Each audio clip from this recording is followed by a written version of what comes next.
खुरूज बाब नंबर 3। जलती हुई झाड़ी।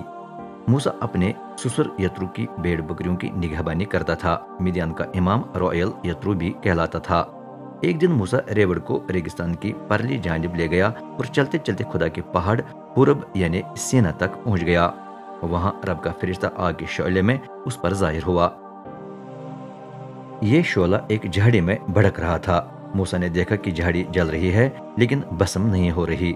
मूसा ने सोचा ये तो अजीब बात है, क्या वजह है कि जलती हुई झाड़ी भस्म नहीं हो रही। मैं जरा वहां जाकर यह हैरत अंगेज मंजर देखूं। जब रब ने देखा कि मूसा झाड़ी को देखने आ रहा है तो उसने उसे झाड़ी में से पुकारा, मूसा मूसा। मूसा ने कहा, जी मैं हाजिर हूँ।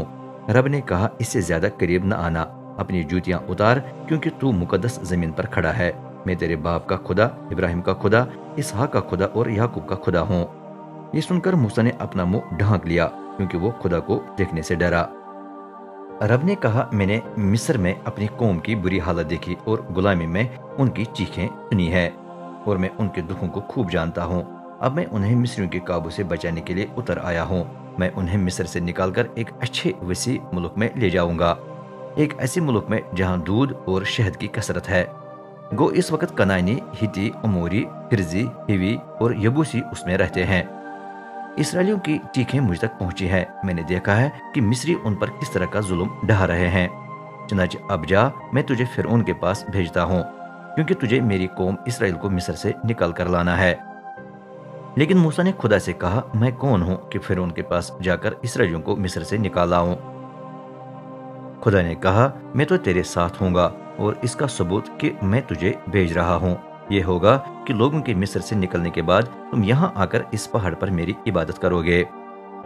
लेकिन मूसा ने एतराज किया, अगर मैं इसराइलियों के पास जाकर उन्हें बताऊं कि तुम्हारे बाप दादा के खुदा ने मुझे तुम्हारे पास भेजा है तो वो पूछेंगे उसका नाम क्या है, फिर मैं उनको क्या जवाब दूं।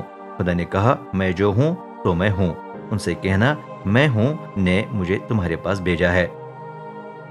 रब जो तुम्हारे बाप दादा का खुदा, इब्राहिम का खुदा, इसहाक का खुदा और याकूब का खुदा है, उसी ने मुझे तुम्हारे पास भेजा है। ये अबद तक मेरा नाम रहेगा। लोग यही नाम लेकर मुझे नस्ल दर नस्ल याद करेंगे।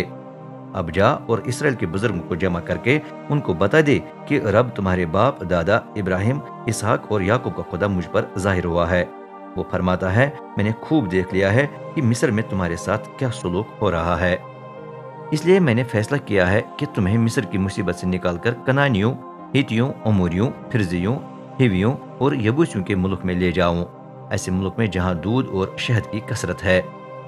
बुजुर्ग तेरी सुनेंगे। फिर उनके साथ मिस्र के बादशाह के पास जाकर उससे कहना, रब इब्रानियों का खुदा हम पर जाहिर हुआ है, इसलिए हमें इजाजत दें कि हम 3 दिन का सफर करके रेगिस्तान में रब अपने खुदा के लिए कुर्बानियां चढ़ाएं। लेकिन मुझे मालूम हुआ कि मिस्र का बादशाह सिर्फ इस सूरत में तुम्हें जाने देगा कि कोई जबरदस्ती तुम्हें ले जाए, इसलिए मैं अपनी कुदरत जाहिर करके अपने मौजज़ों की मारिफत मिस्रियों को मारूंगा, फिर वो तुम्हें जाने देगा। उस वक्त मैं मिस्रियों के दिलों को तुम्हारे लिए नरम कर दूंगा, तुम्हें खाली हाथ नहीं जाना पड़ेगा। तमाम इब्रानी औरतें अपनी मिस्री पड़ोसियों, अपने घर में रहने वाली मिस्री औरतों से चांदी और सोने के जेवरात और नफीस कपड़े मांग कर अपने बच्चों को पहनाएंगी। यूं मिस्रियों को लूट लिया जाएगा।